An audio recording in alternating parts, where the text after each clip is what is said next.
Pada pertemuan kali ini saya akan memberikan review tentang materi setelah UTS. Jadi ada beberapa poin penting dalam materi tersebut, yaitu tentang sitologi, di mana pada materi sitologi kita akan membedakan antara apa bedanya sel hewan dan sel tumbuhan, perbedaan utama dari sel tumbuhan dan sel hewan.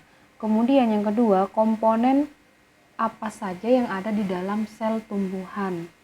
Dimana komponen utama yang ada pada sel tumbuhan itu ada 3 poin, yaitu ada dinding sel, kemudian ada protoplasma, dan zat ergastik atau inklusi. Lalu poin kedua adalah tentang histologi, dimana kita akan mempelajari tentang jaringan, ilmu yang mempelajari tentang jaringan pada tumbuhan. Itu ada jaringan epidermis, meristem, parenkim, dan jaringan penguat, serta ada vascular bundle sheath atau jaringan pengangkut. Kemudian bab berikutnya adalah tentang organologi. Jadi bagaimana struktur anatomi dari organ batang, struktur anatomi organ akar dan rimpang, serta susunan anatomi dari organ daun. Berikutnya adalah tentang struktur anatomi organ bunga serta bentuk serbuk sari. Yang terakhir tentang anatomi buah dan biji. Poin yang pertama tentang sitologi. Jadi sitologi sendiri itu adalah ilmu yang mempelajari tentang sel, baik itu sel hewan maupun sel tumbuhan. Secara umum itu adalah dipelajari dalam ilmu sitologi.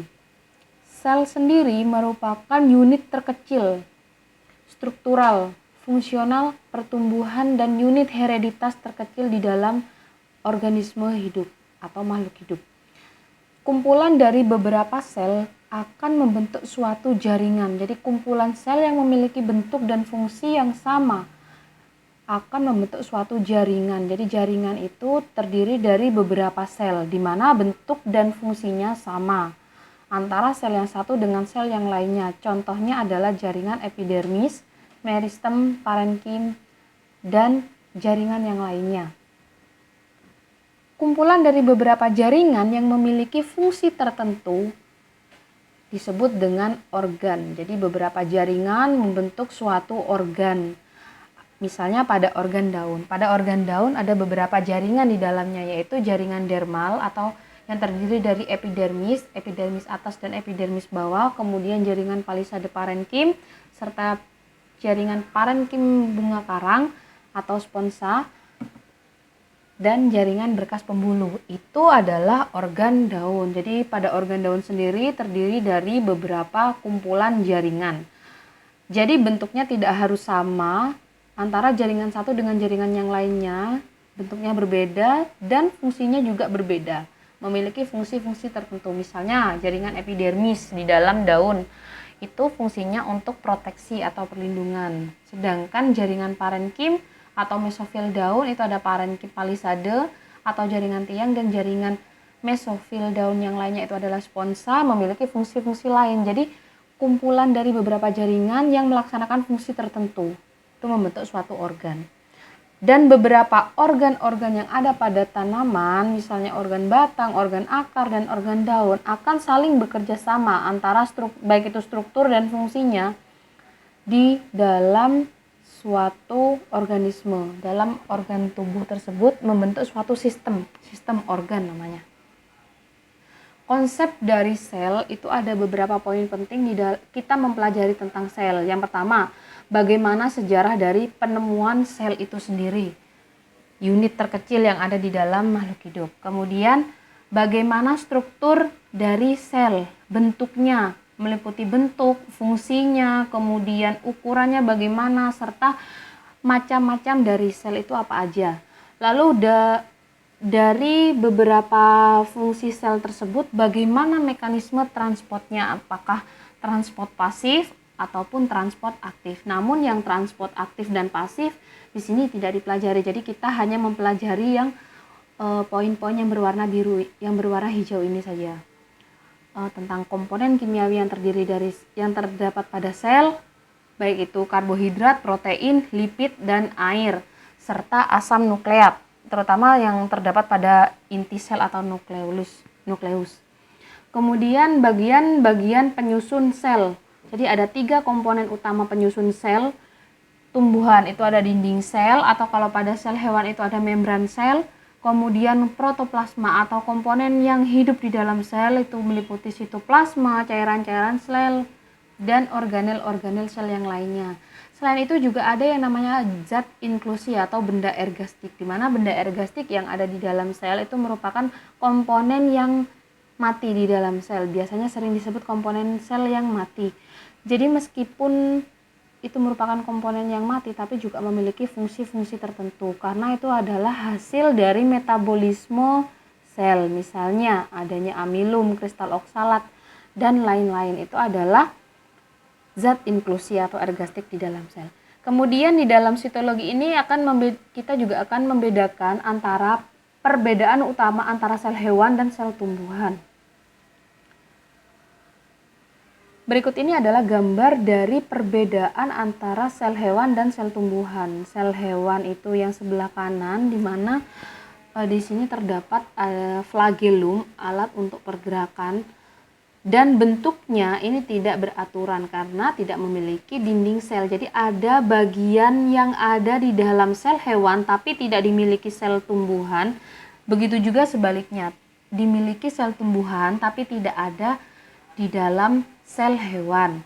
Contohnya pada sel hewan tidak memiliki dinding sel, namun sel hewan juga memiliki membran sel saja, sehingga tidak ada bentuk sel yang pasti. Selnya tidak memiliki bentuk yang pasti.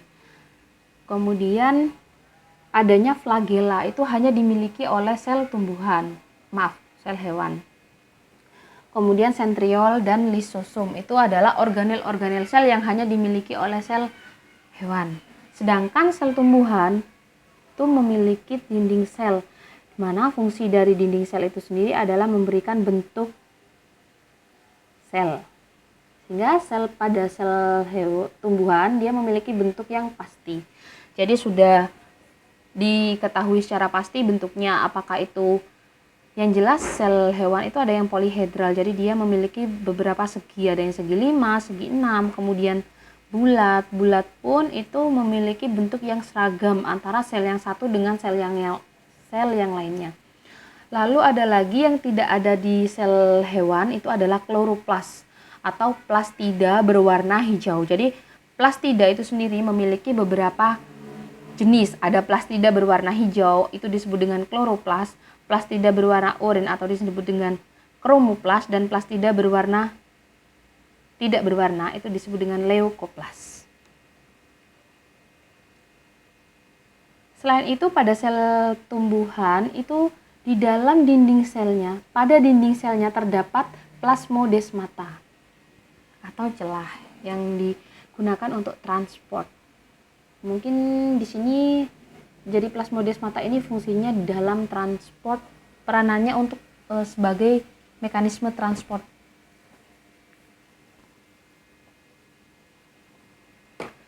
Komponen sel tumbuhan itu ada 3 poin utama, yaitu dinding sel, protoplasma atau yang disebut dengan plasma sel, di mana protoplasma ini adalah komponen sel yang hidup, dan inklusi atau zat substansi ergastik atau zat inklusi.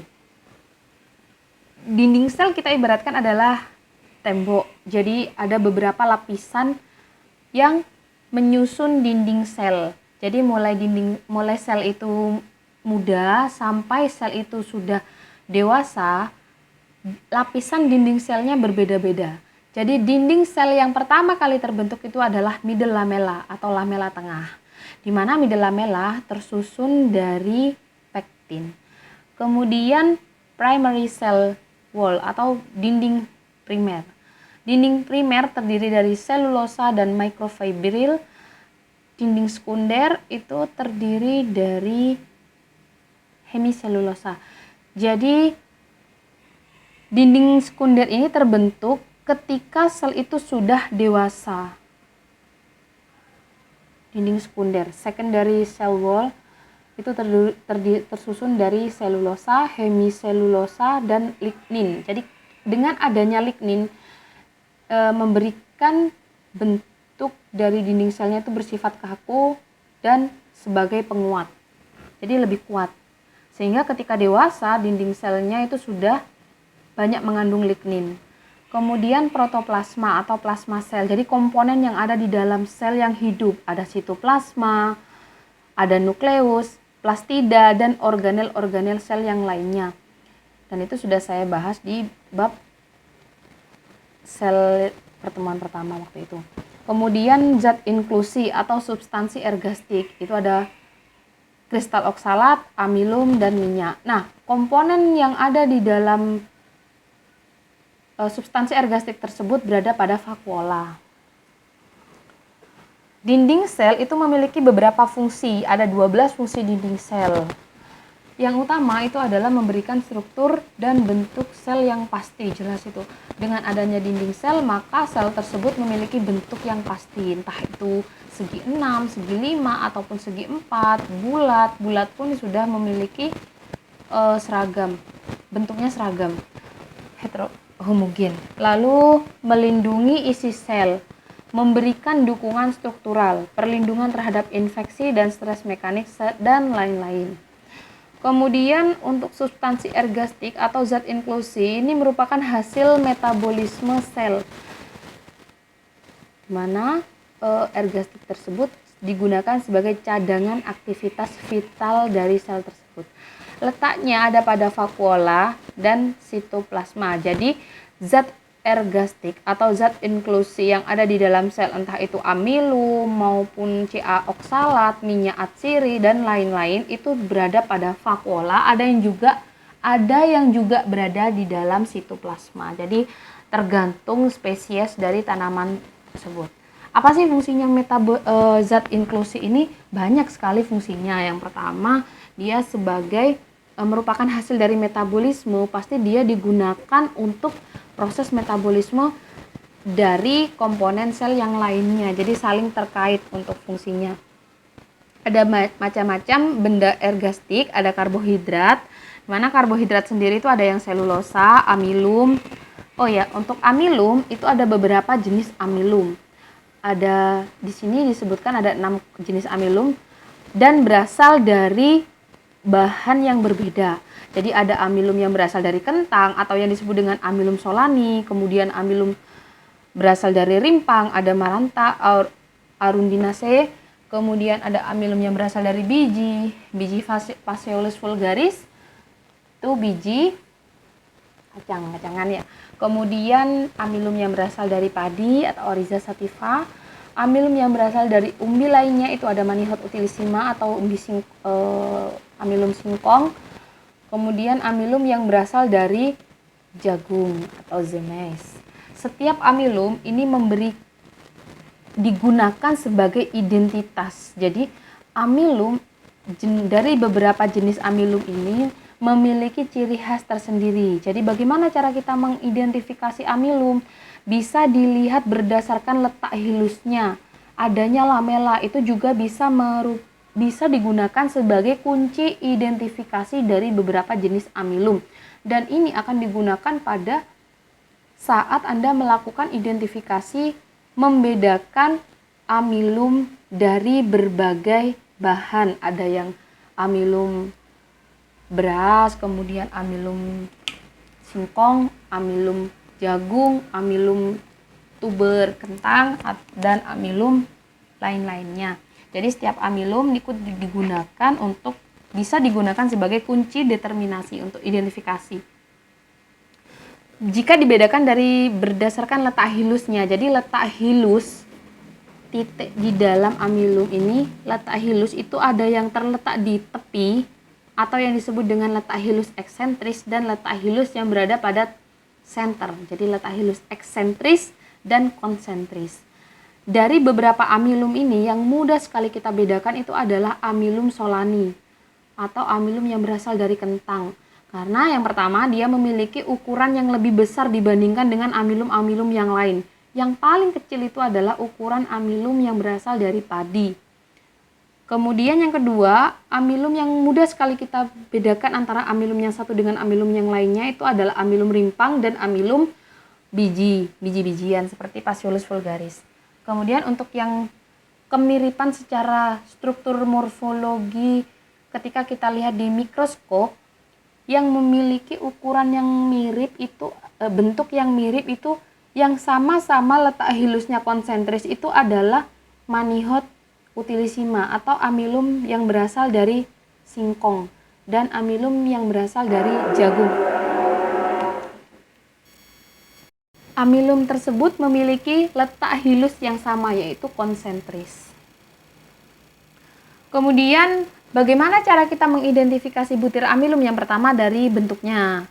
Kemudian sifatnya, ada yang tunggal atau majemuk, ada yang jamak. Tunggal ataupun majemuk. Jadi untuk ukuran butir ukuran amilum, posisi letak hilus, lamela tampak jelas atau tidak, serta warna butir amilum ketika ditambah larutan iodium.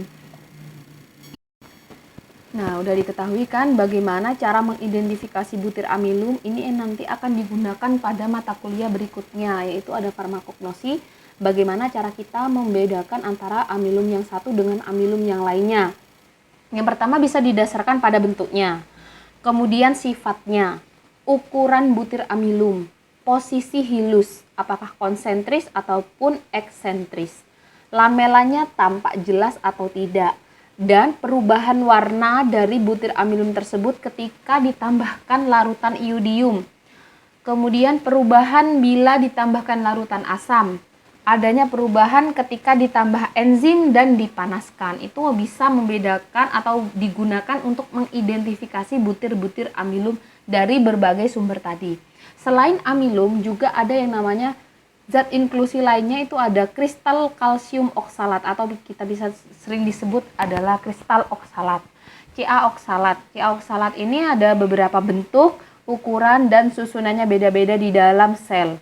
Terutama kristal oksalat ini berada pada jaringan parenkim. Jadi biasanya terletak di dalam sel parenkim.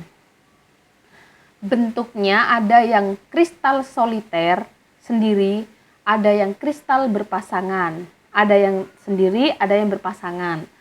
Untuk bentuknya sendiri itu ada yang roset, rafida atau jarum. Roset ini biasanya kita sebut dengan bentuk bintang atau roset.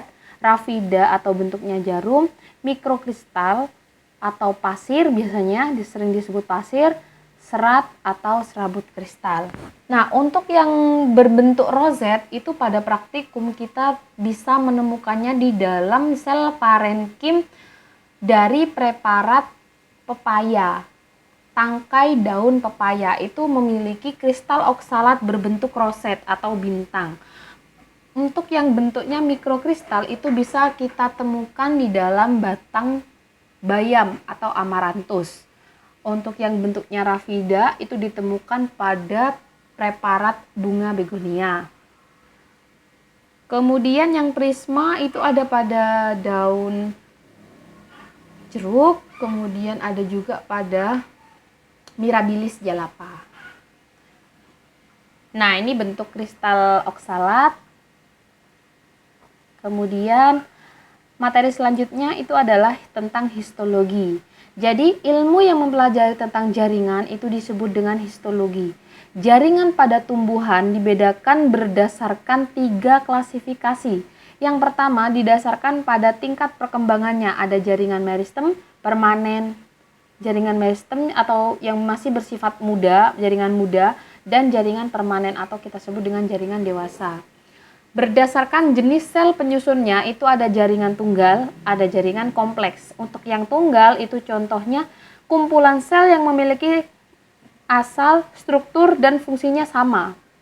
Kemudian untuk yang jaringan kompleks, kumpulan dari sel yang bentuk dan fungsinya berbeda tapi saling bekerja sama dan merupakan suatu unit kesatuan. Contohnya ada jaringan silim, jaringan floim. Jadi pada jaringan silim sendiri itu ada beberapa bentuk sel di dalam silim sendiri. ada serabut silim, kemudian ada silim primer, silim sekunder, jadi saling bekerja sama di dalamnya.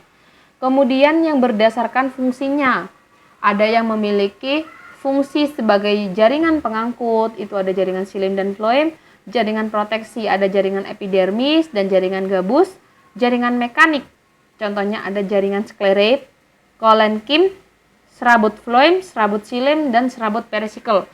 Jaringan sekresi itu ada jaring kelenjar madu, rambut kelenjar, contohnya. Kemudian yang jaringan berfungsi sebagai cadangan makanan itu biasanya golongan parenkim. Jadi jaringan parenkim reserve, jaringan penyimpan ya, parenkim yang berfungsi untuk penimbun, jari-jari empulur, parenkim silim, parenkim floem. Lalu yang fungsinya sebagai jaringan meristematik, ada promeristem, protoderm, procambium, velogen, dan cambium. Jaringan itu ada jaringan dasar. Jaringan dasar itu merupakan jaringan yang menyusun hampir pada setiap organ pada tumbuhan, entah itu organ batang, organ akar, maupun organ daun. Jaringan pertama pada jaringan dasar itu adalah jaringan parenkim. Ada beberapa jenis jaringan parenkim.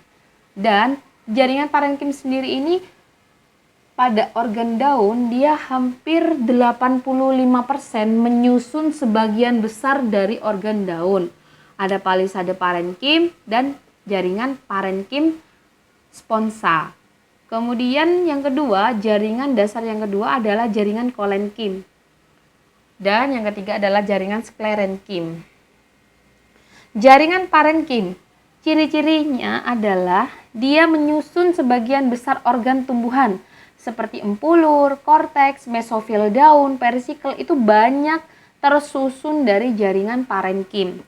Kemudian sel parenkim jaringannya belum mengalami diferensiasi dan masih bersifat meristematik.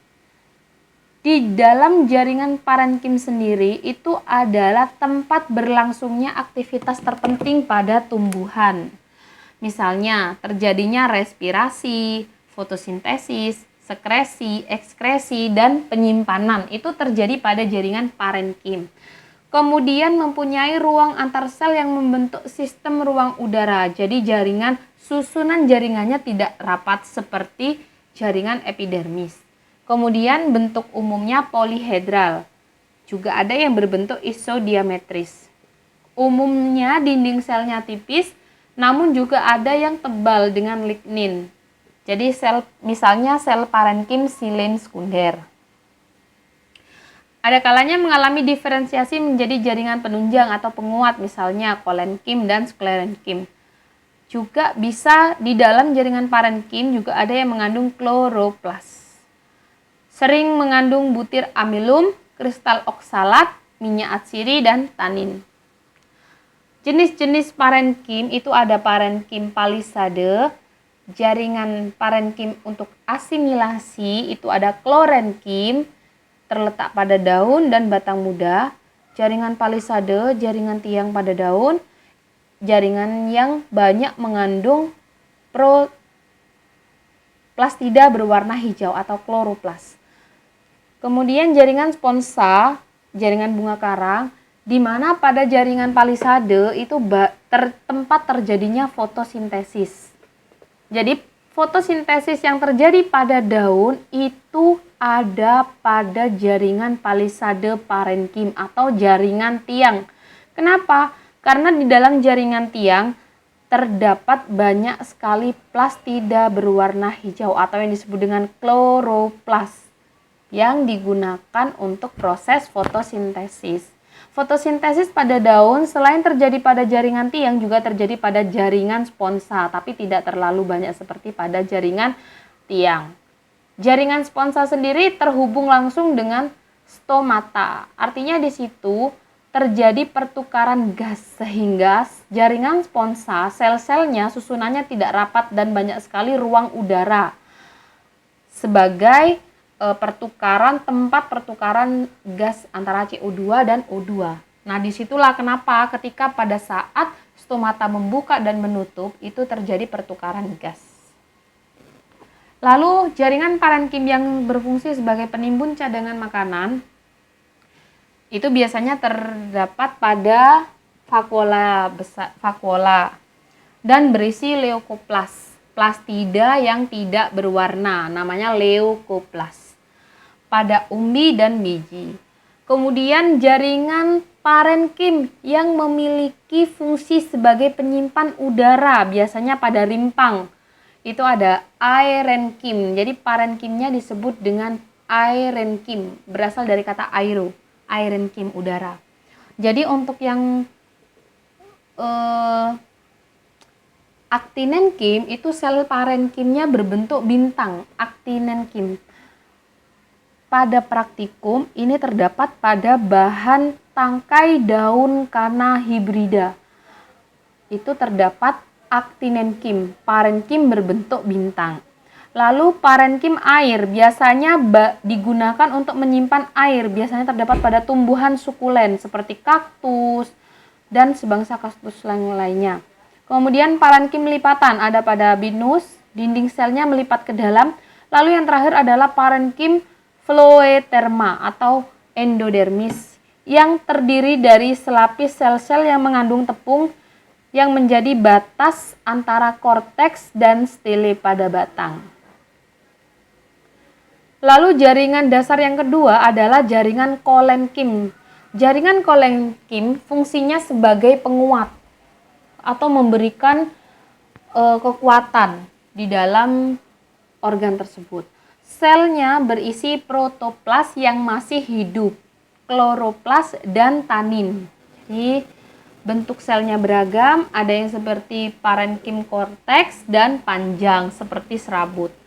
Dinding primernya tebal dan tidak mengandung lignin. Dinding selnya tersusun dari selulosa dan pektin. Ada 3 penebalan dinding sel yang terdapat pada sel kolenkim, yaitu penebalannya pada tempat-tempat tertentu seperti kolenkim sudut atau angular, kolenkim lamelar, dan kolenkim lakunar. Jaringan kolenkim sendiri itu terdapat pada batang, daun, korteks akar, dan bagian-bagian dari bunga. Tidak terdapat pada batang atau daun monokotil yang telah mengandung sklerenkim. Terdapat pada bagian tepi dari batang atau daun, yaitu di bawah epidermis atau dipisahkan dari epidermis oleh parenkim. Pada daun terdapat pada bagian atas dan bagian bawah dari nervi daun dan sepanjang tepi helaian daun. Itu letak jaringan kolenkim. Lalu yang ketiga, jaringan dasar yang ketiga adalah jaringan sklerenkim. Ciri-cirinya yang pertama, termasuk jaringan penguat, sama seperti kolenkim. Selnya keras, dinding selnya mengandung lignin. Ini bedanya dengan yang kolenkim. Kalau kolenkim dia tidak mengandung lignin. Juga memiliki kadar air yang rendah. Pada sel sklerenkim yang sudah tua, protoplasnya hilang, dinding selnya bertambah tebal dan keras, bentuk dan ukurannya beragam. Lalu berikutnya adalah jaringan vaskuler. Jaringan vaskuler terdiri dari jaringan xilem dan fluim.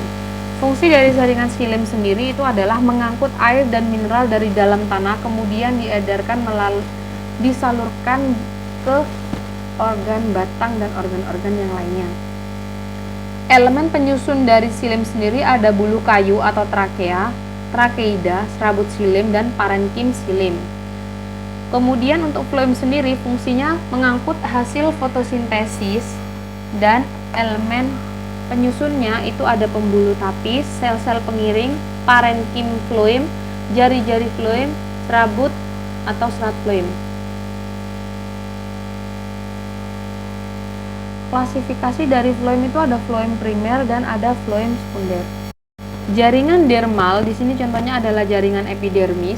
Ciri-ciri jaringan epidermis yang pertama, susunan selnya rapat tanpa ruang antar sel. Jadi benar-benar nggak ada ruang, nggak ada celah sama sekali. Sehingga epidermis merupakan jaringan yang berfungsi sebagai proteksi.